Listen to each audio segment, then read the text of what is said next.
Hello and welcome back to Planescape Torment.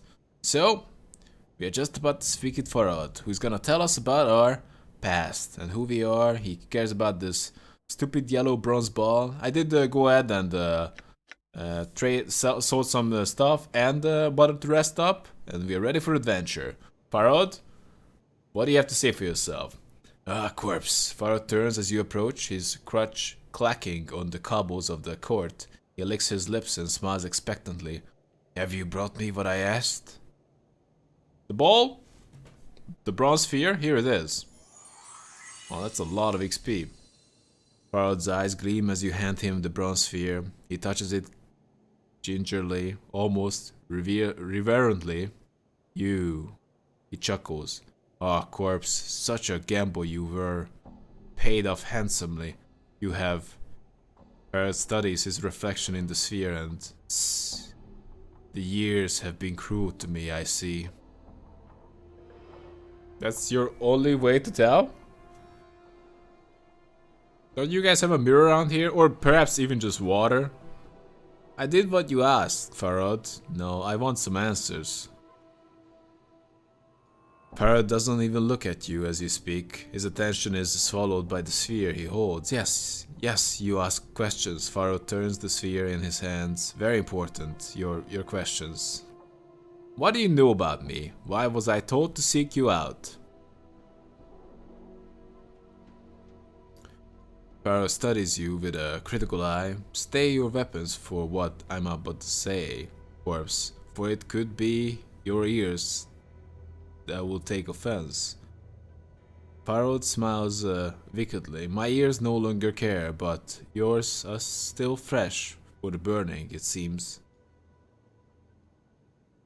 Well, you have my word that I'll stay my hand, Farad, but I need to know what you know. Tell me, Farad, I'm losing patience. Come on, don't beat around the bush. The truth. Farad's tone softens, as if cajoling. The truth was stretched a bit from my mind to my tongue when we first spoke. Corpse, in all terrible honesty, I know little about you. You bastard! He raised a withered finger. Yet hear me out. Yes, let's not lose our patience. You are a cutter who plays at being dead, as I see it. Farad squints at you. Some time ago you came to me, like you are now, but not. Just strolled right into Ilvin Court and said you wanted an audience with me. An audience with you? Aye, an audience. Farad chuckles, like whispering sand, like I was royalty. He seems amused, but there's an edge in his voice. You knew the right things to say. You did, oh yes. You spoke the chant like a governor, born and true, and I listened. What did I want from you? Farad gives you a mock bow, his crutch creaking as he leans against it. Oh, Farad, great collector king, you says. I've come before you to request a boon. A boon, I says? What could I offer a man such obvious strength? Go on. Farad wags his crooked finger, and you asked for a strange thing. You says, Lord Farad, I ask for courtesy. Your collectors roam throughout the hive. If they should find my body, I want it kept safe. That is all I ask. Farad shrugs. Simple boon. I see. And is that all you know? Before you can speak, you suddenly feel a prickling in your skull as Farad speaks the word boon, and the smell of blood and fear rushes through your nostrils. Farad is hiding something that happened in the past, involving you, and it scares him. The boon he granted you was no simple matter. So you've granted my boon just like that. There's nothing to be gained from it for you. Why did you even agree to it? Farad falls silent for a moment. A dead man can keep no promises. Promises to be the dead man are easy enough to make, corpse. Yeah, that's kind of a point.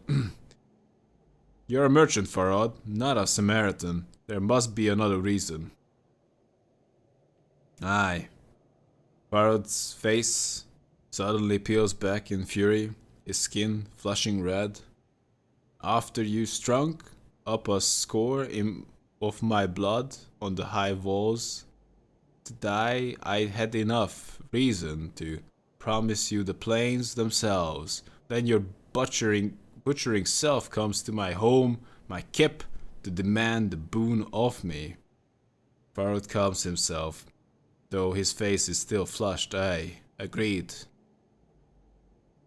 Truth, I'm sorry about your people, Farad. That wasn't me, but if I can make up the loss to you, I will. I'm not gonna say sorry. Go on, what else?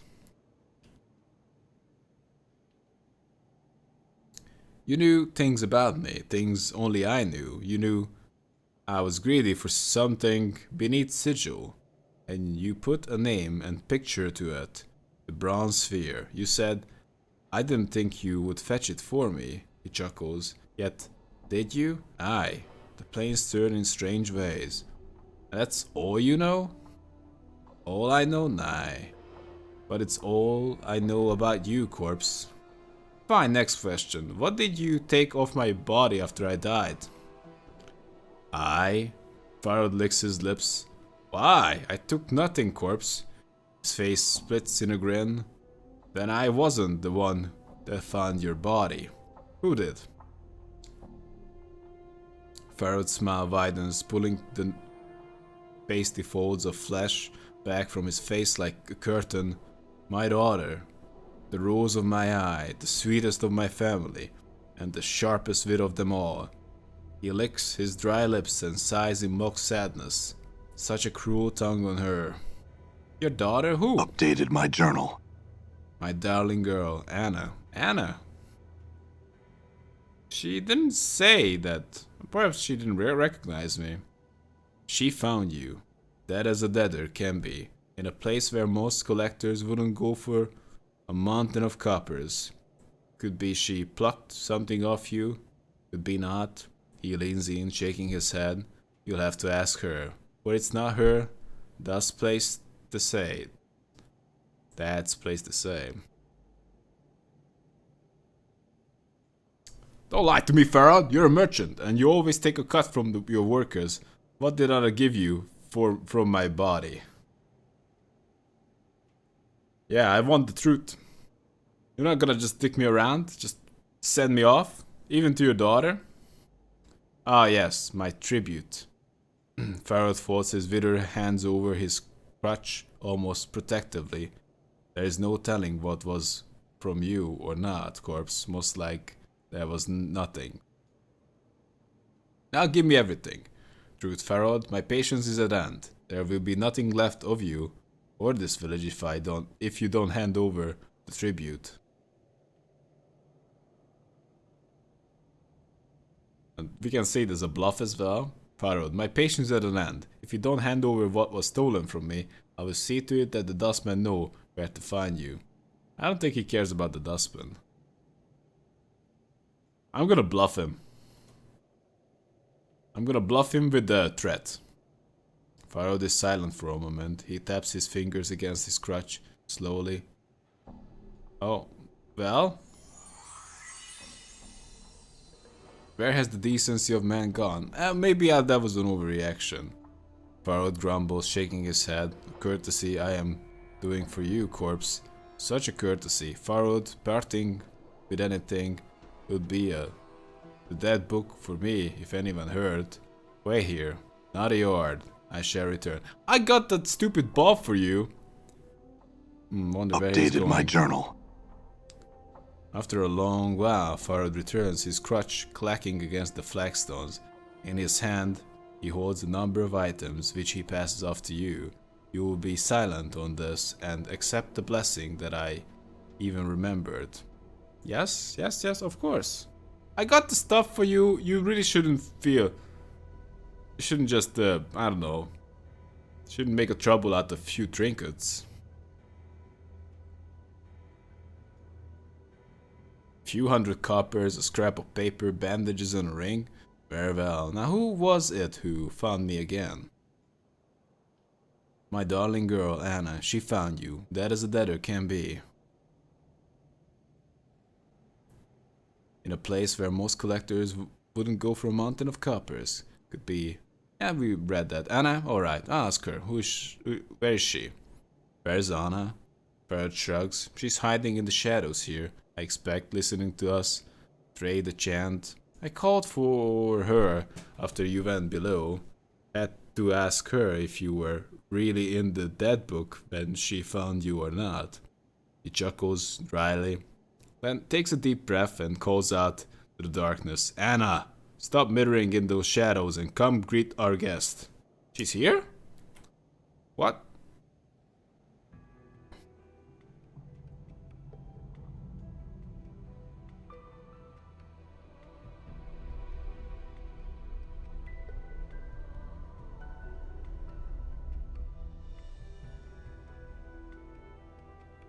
Oh, what now? You turn to see a striking red-haired girl dressed in leather armor. You didn't even hear her enter the chamber. Her right arm is covered with a series of interlocking plates that look as if they were taken from the skin of some creature, and a horned shoulder piece protects her left arm. Oddly enough, she has a tail that is flicking back and forth as you watch. You're Anna? I met you in the hive outside of the mortuary, correct?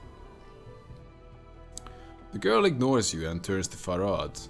What's this about then? I'm not playing the leash pull with this scared dog. So I'm not. Get one of your other gullies to do it. Anna, rose of my eye, have I not taught you to respect the dead? Thin smile warms across Farad's face, and he makes a slight bow towards you. This resourceful corpse needs to know where you found him. Eh? What are you talking about? She squints at you. Ain't not a deader. Ah, yeah, my mistake. Farad nods, then his voice drops dangerously. Yet, my darling Anna, that still makes it your mistake. For this one only had 1 foot in the dead book when you brought him to me. He taps his crutch against the flagstones with a light tap. He woke up, sought me out, most embarrassing. So, Anna glances at you and shrugs. He shouldn't be playing deader on the hive while I'm about, or he'll wake up in the Dusty's arms, he will. Maybe you could have checked to see if I was alive before dumping me off there. Oh, aye, and maybe you should have been more careful, and maybe...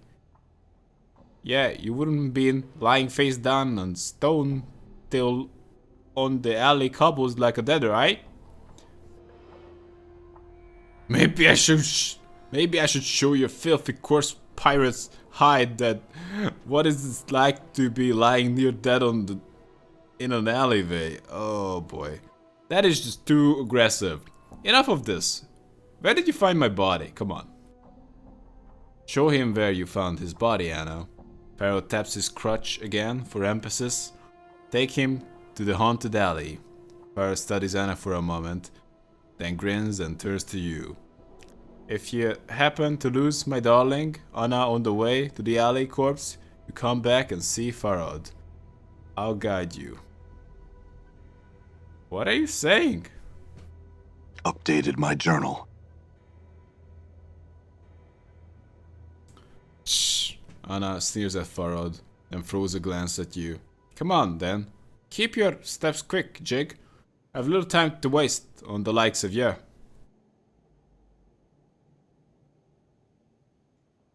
Actually, I'm done exploring the buried village. Actually, I'm not done exploring the buried village yet. Let's head to the site where I died after I'm done here. Very well, let's head there now, I suppose. What do you mean, buried? If you leave there, then I can't go down the other places? What other places I have down? Should I just head down?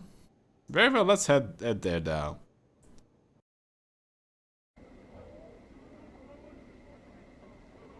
Anna points at the door in front of you, though there is where we want to be. Alright, let's head on in. Where are we? The hive. Come on. Oh, right. So, I suppose, can we even get back? If we wanna, we can get back. But I don't know this place of the hive. Anna? Can we talk? Aye. What is it you want then? So, where's the place you found my body? The spot where I found your body lies behind the painted door in the hive red light district. The door is on the northern street, north and east of the smoldering corpse bar. Beyond the door is an alley where I found your body. Strange place it is. Not many Berks will go there. A strange place how? Middle of the city, I expected some kind of a crazy tunnel. Some Berks with less courage than names say it's all a haunted, it is. Name spits and makes a semicircle.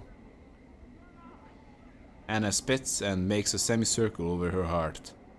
It's wash. Sometimes the wind blows through the alley and makes weird sighing noises.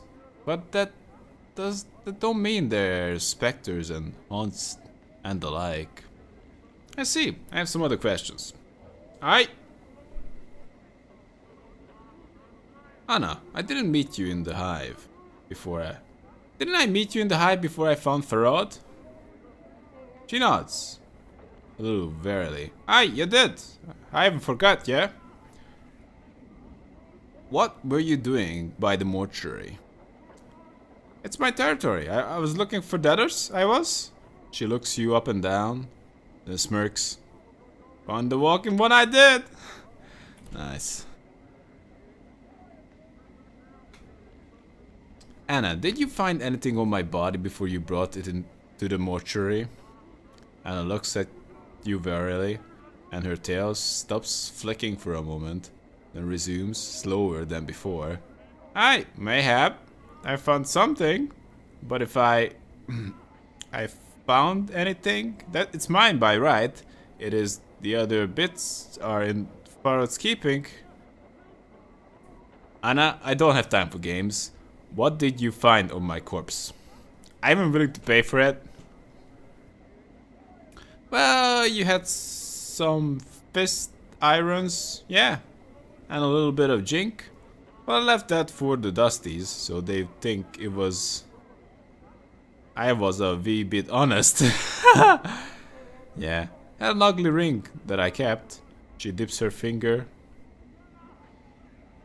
into her arm bracers and pulls forth a small ring with a stone mounted on it, worth thrice more than the jink and the irons it was. She studies the ring and squints. Too bad it's too ugly to wear. I would like that ring back now. Wow, we got it? She studies the ring with a frown, glances at you, then back at the ring with a sneer. She flicks it the ring to you. Now, yeah, that's how it's written. Didn't I wanted the ugly thing anyway? I didn't. Fine. Now, we mentioned that when you mentioned that some stuff from my body had gone into Farod's keeping. What did you mean? Aye, Farod takes a bit of each corpse we find. He does. It's his right, being lord of the village and all. Of every corpse you all find, that's a lot of corpses. Oh yeah, they hear a tell. Oh, Sluttercrutch has got a stash pit somewhere close to him. It's the only reason I can see why he set up upkeep in that filthy, drafty hole. It is nothing but stink and shadows. Really? And that's where he puts the tribute he gets? Aye! She squints at you.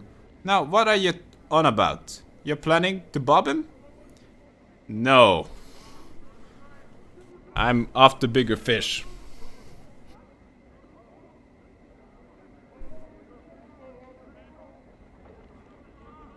After all that running around to get that sphere for him, and then getting back to nothing in return, I'm tempted to. I'm warning you against such thing. I am. Farod can be tough sometimes, but he's mean as all fiend spit when he gets worked up. She frowns. And he and he loves his keepsakes, he does. But where would he keep it all? If he's been at the village for as long as he says, he would have amassed quite a collection. Well, and he's silent for a moment. I know he's never left his hall to get his tribute when he needed it. Right. And that is all very good information. He wouldn't want to walk far with that lame leg of his, though. Aye, that's true, but only if you don't watch him careful. He isn't lame, though he puts on a fair show about being weak in the leg. So the crutch of his could be a portal key? I wouldn't jump that conclusion. Anna frowns in thought for a moment, then slowly nods her head. Aye, there's a thought. She shrugs. I wouldn't know if you'd use it, though. Maybe you just need to have it. Maybe we'll find out. I have some other questions. Perhaps we won't find out. No, when Farod went to return the tribute he took from my body, he vanished for a while, then came back. But he never left Ilvin Court. Do you know where he went? Oh, aye. Tell. Old Crutch has got a... Yeah, we know about that. No. Well, good. I'm warning you against such thing, but where could you... Well, it looks like there's no option to like end it. We already had this conversation. Other questions. Wow. We can ask her to train me into thief. I want to be a mage, right? Is it mutually exclusive? I mean, can I be either one of those things? I don't know. Maybe we need to find a wizard. I don't know. Nothing. Nothing, Anna. Just checking to see if you were still with me. So it looks like we kind of explored the conversation options here. And we're in a place we did not explore before. Oh, all of you. Hey, you need some weapons? Anna's punch daggers. Is it any good? It's not bad. You want something better? Like Spike and Knuckles? You can just go fisticuffs them? You can't. What? Only usable by Anna? I gave you a fist weapon. So you're... Oh, only usable by mages. How about this enhanced battle axe? Only usable by fighters. You're a fighter thief! Alright, that's the best weapons I got. But she doesn't care about it. Some kind of earring, Anna's vest, that's quite better than a nothing. Morty, we can't deal with that. Gaudy ring, can we just equip that? Simple silver ring. Oh, looks like that's an identifiable thing that Morty likes to keep. Gaudy ring, another identifiable thing. That's again Morty's thing. And we just might need to look around here. Or should I just go in right away? Painted door to the tenement of thugs. No, I just want to look around this place before we do anything. Possibly this leads to the... No, never mind that. Where we started. Start dog barking thug. Damsel in distress. Oh yeah. I bet ya. Damsel in distress. If I need to help you out with money, you see a pretty young woman Her hair is in disarray and the bodies of her dress is torn. She looks about in desperation and then notices you. Greetings! She runs up to you and grabs your arm. Wow. Why not hug me right away? You notice the front of her dress is stained with blood. Help me, Cutter, please. They are killing my sister. Wow. She begins to tug on your arm. Ooh. Killing your sister? That is not a line you expect to see all the time. Well, they maybe killed your sister or planning to kill my sister, but right now murdering your sister? She looks around wildly. This drunken man who followed us. This drunken man who followed us from one of the taverns. We thought he meant no harm. Please, Cutter. There's no more time. Help us. Wait, first you said they were killing your sister. Now you say he's killing your sister. Which is it? She stares at you, unsure of what to say.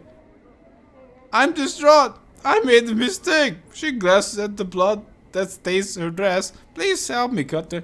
Can I investigate her dress to see if the blood is fresh? Wow, I can!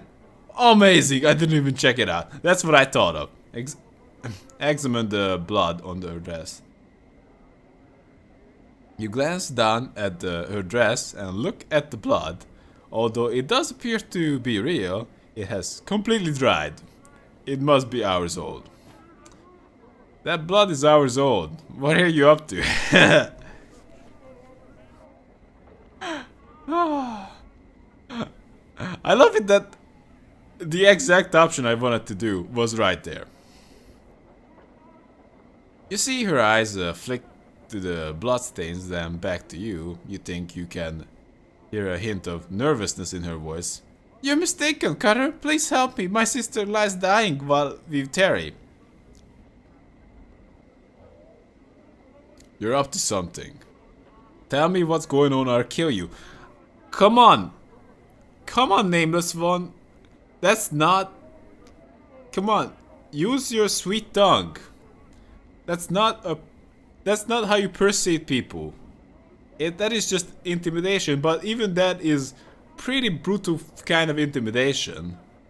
Oh, that's time to convince this person to tell me some information. How about... Tell me what's up or you're dead. That is... And I have the option to say that it's a bluff or a truth. Come on. I'm just gonna bluff it. She looks into your eyes and then glances at the scars that cover your body. Yeah, I'm a badass. She swallows nervously and you see her pale before your eyes. I'm supposed to lure people into an alley nearby. They're waiting there to take your jink. She looks at you apprehensively. Let me give you some advice. She gazes at you in silence, then nods her head. I mean, like, giving her some advice. I mean, like, what am I doing here? I'm just gonna read what I'm gonna say. Don't pick someone like me as your mark. Choose some drunken fop who looks like he's never seen Belle in his life. That's all I have. That's a bit of a bummer. But I'm raising my wisdom actually to be more wiser, but it's still not very high. I don't know, I'm kind of not happy with that option. I thought I'm going to lecture him about this, but looks like I'm just giving him good tips, giving her good tips how to do this. What the hell?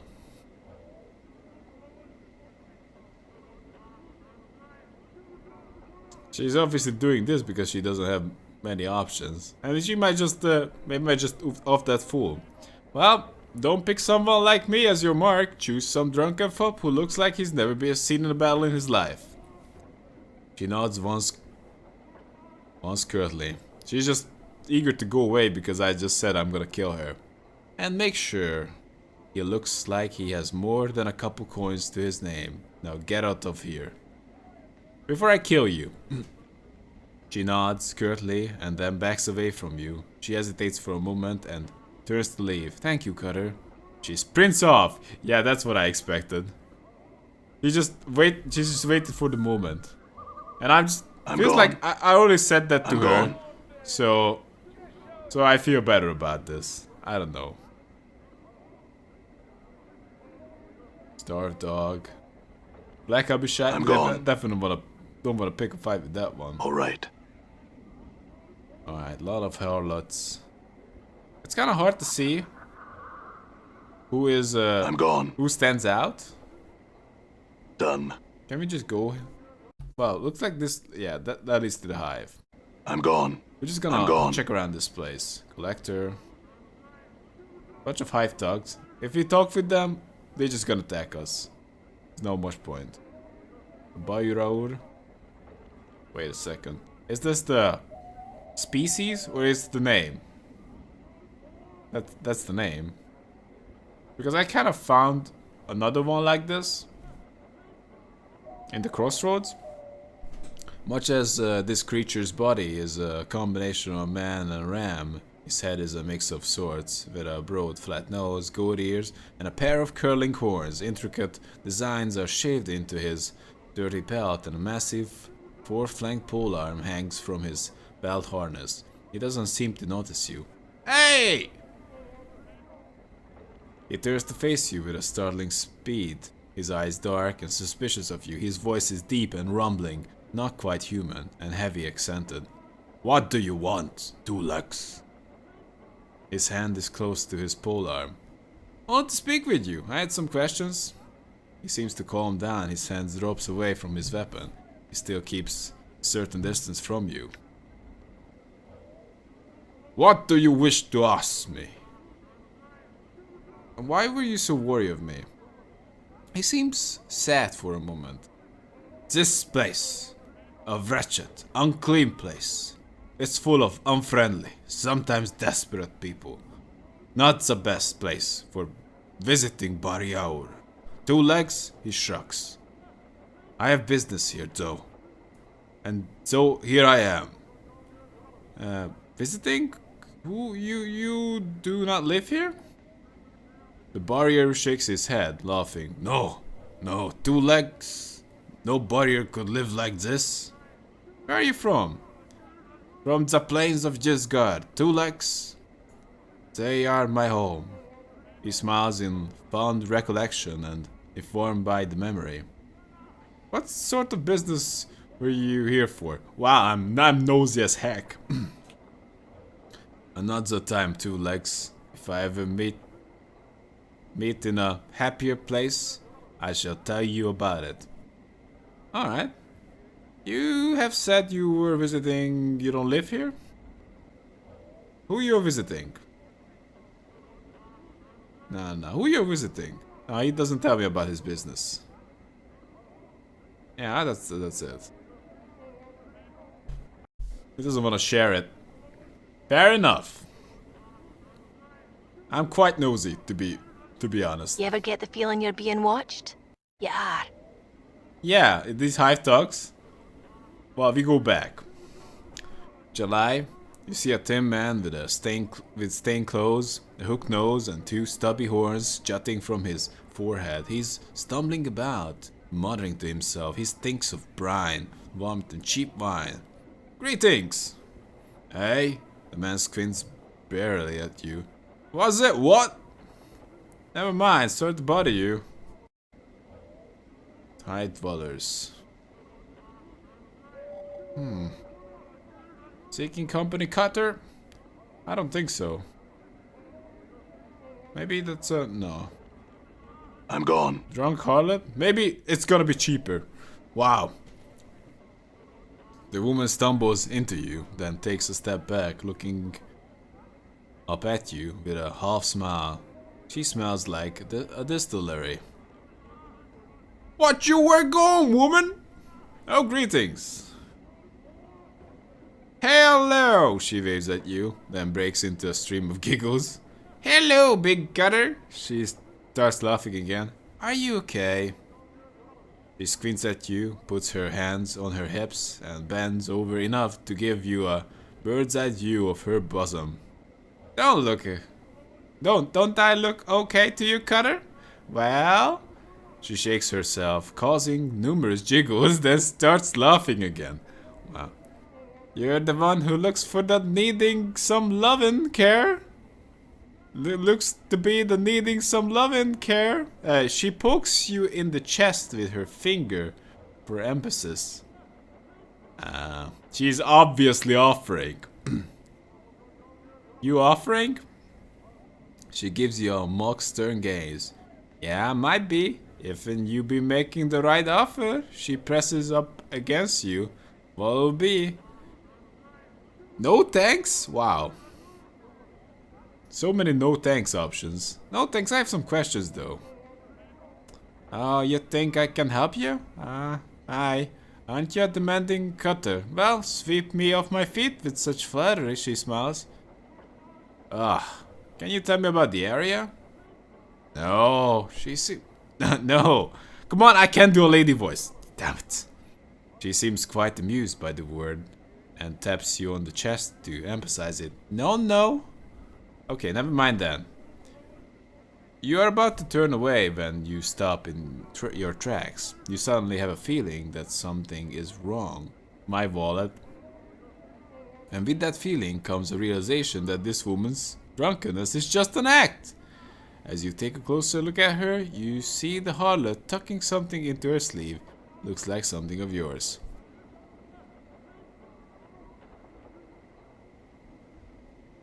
Wow, bait a woman into pickpocketing you again and observe her technique?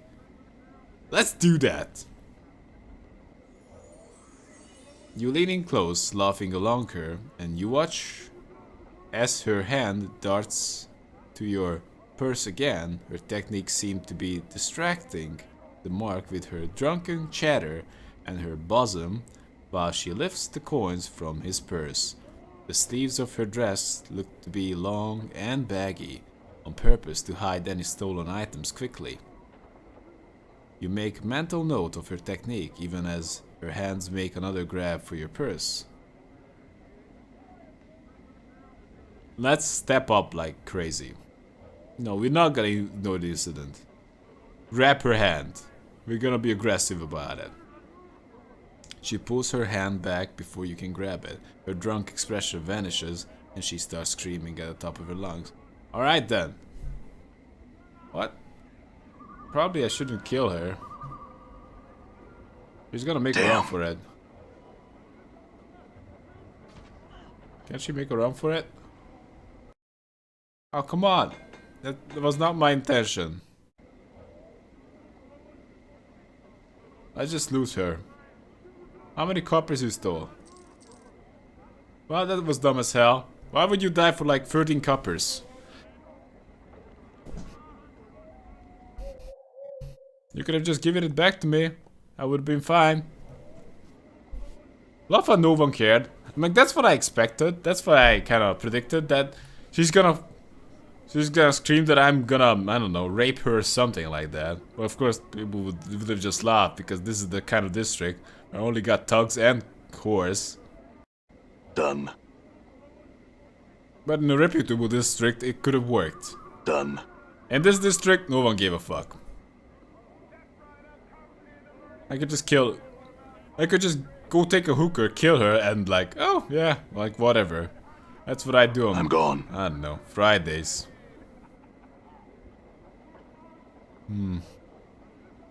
Amaris? So, southern portion of Hive. Huatra's warehouse. A lot of places to go in. But we just wanna check the streets first. Look at that! Wow. I'm gone. Gitzerai, a town person. The man slowly turns as you approach. His eyes are like two black stones. They briefly flicker over your frame, then he locks gazes with you. Although this man looks humanoid, he has a yellow cast to his skin and gaunt features. He has a thin, angular frame. His limbs look like they are made of nothing but strings of muscle knotted around bone. His clothing is a curious band of sharp colors and a dull, mud-stained browns. Greetings! The man remains silent. He does not acknowledge your greeting. Merely stares at you. I said greetings! Give it up, Chief. Talking to a Git is like trying to make good with razor wine. Let's go. Git? Yeah, Git. Morty glanced at the Git, who is still staring at you. We'll talk about it some other time. I'm not ready to leave just yet. I'm going to ask him some questions first. The Git remains silent, though his black eyes are still locked on you. Can you understand me? He pauses for a moment, studying you, then he replies in broken common. You are not known to me. His accent makes it difficult to understand him. It's like he takes every word, snaps it, then drags out every vowel for good measure. The emphasis he places on the word known strikes you as odd. What do you want? Broken common? I have some questions for you. I will not hear you. He looks like he is about to walk past you. Let him do it. We're not gonna stop him. We might just talk about the Git with I'm gone. with Morty. Emeries? I'm sorry for making you come along my tour of this. I don't know, how's it called? Eastern Hive? I'm like. South of the mortuary? You see a young woman dressed in tight leather bodice and leggings. She smells faintly of cheap perfume, and her face, though pretty, is painted with a garish makeup. She smiles coyly as she sees you. Seeking some company, love? I'd prefer love to cuddle, so that's a good choice. Are you by any chance Amaris? She stares at you silently for a time, then speaks. I was called that once, long ago. Who are you? I was sent to find you by Nod, your brother. That Dusty? Near Sharegrave?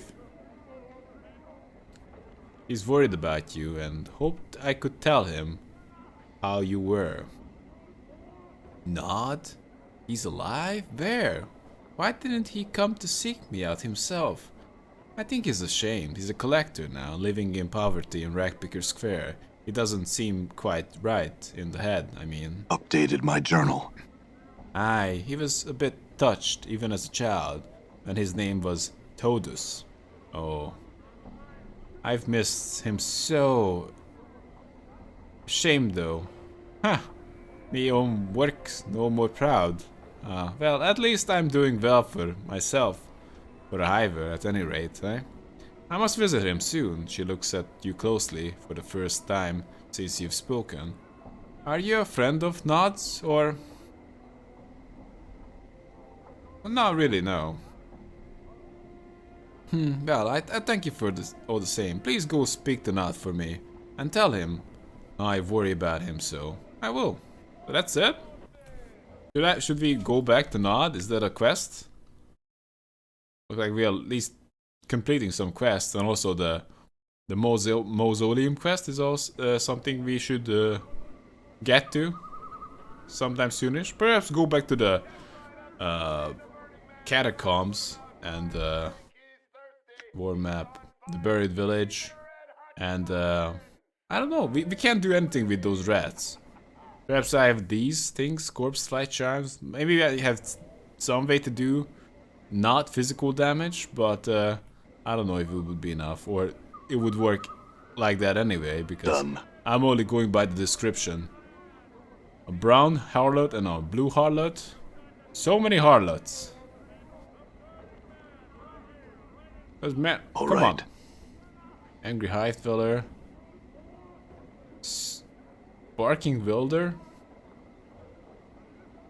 This wild-eyed man is hunched over, snarling and giving you growls. It looks like he hasn't trimmed his hair in years. It's so long it forms a veil over his eyes. He has a long, stringy mustache caked with grease and sweat, and the tips of the mustache drop so much that they have become tangled in his ragged beard. No. Growl at him. Why? Greetings? As you're about to speak, Anna grabs you and hisses. Are you daft? Not another word to that one. One of the star dogs he is. She lowers her voice. Chaosmen, barmy, dangerous, thick as flies they are. I'm more likely about. Starved dog? What are you talking about? Ivor's gang they are. Chaosmen to boot. She shakes her head. Then pokes you in the back with her tail. Wow, that's awesome. Steer clear. Watch your back with them. You should. I've tangled with them, and their bite is worse than their bark it is. Chaos Man? They are faction. They are. Like Dusties and the governors and the sensates. It's like they don't have any rules or beliefs. Anna makes a corkscrew with her tail for emphasis. I love that you're just using your tail as the way to poke people or just make gestures. It's awesome. They are just cracked, barmy, eh? She chews it over for a moment. Some call them Xausitax, but it's no matter to them. It isn't. How do they get new members? Anna shrugs. I don't know. They just do. Flies to piles. As I sees it. Thanks. Thanks for the information. You know what? Done. I really shouldn't just play the game as a way like, okay, I'm just gonna go, I'm invincible, I'm gonna talk to everybody. It's okay, but I do wanna value the input my companions give me. Kind of like explore this place a lot. We have kind of a idea, and looks like we managed to find a tattoo parlor. We were told to look it up with this severed arm of mine. I just have the feeling that it is actually my arm. And we might be able to do something with that. I'm gone. Anyway, I believe this is a good time to take a break, so hope you guys enjoyed. Tell me if you did. And see you around. And have a good one, guys.